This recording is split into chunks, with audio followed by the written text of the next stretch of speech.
اور اسی طرح قوم عاد کی طرف ان کے بھائی ہود کو بھیجا۔ انہوں نے کہا کہ بھائیو، اللہ ہی کی عبادت کرو، اس کے سوا تمہارا کوئی معبود نہیں، کیا تم ڈرتے نہیں؟ تو ان کی قوم کے سردار جو کافر تھے کہنے لگے کہ تم ہمیں احمق نظر آتے ہو اور ہم تمہیں جھوٹا خیال کرتے ہیں۔ فرمایا، اے میری قوم، مجھ میں حماقت کی کوئی بات نہیں ہے، بلکہ میں رب العالمین کا پیغمبر ہوں۔ میں تمہیں اللہ کے پیغام پہنچاتا ہوں اور تمہارا امانت دار خیر خواہ ہوں۔ اور کیا تم کو اس بات سے تعجب ہوا ہے کہ تم میں سے ایک شخص کے ذریعے تمہارے پروردگار کی طرف سے تمہارے پاس نصیحت آئی تاکہ وہ تمہیں ڈرائے؟ اور یاد تو کرو جب اس نے تم کو قوم نوح کے بعد جانشی بنایا اور تم کو پھیلاؤ زیادہ دیا۔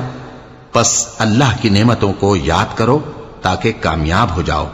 وہ کہنے لگے، کیا تم ہمارے پاس اس لیے آئے ہو کہ ہم اکیلے اللہ ہی کی عبادت کریں اور جن کو ہمارے باپ دادا پوجتے چلے آئے ہیں ان کو چھوڑ دیں؟ تو اگر سچے ہو تو جس چیز سے ہمیں ڈراتے ہو اسے لے آؤ۔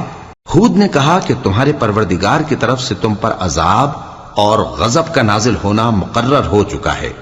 کیا تم مجھ سے چند ناموں کے بارے میں جھگڑتے ہو جو تم نے اور تمہارے باپ دادا نے اپنی طرف سے رکھ لیے ہیں، جن کی اللہ نے کوئی سند نازل نہیں کی؟ تو تم بھی انتظار کرو، میں بھی تمہارے ساتھ انتظار کرتا ہوں۔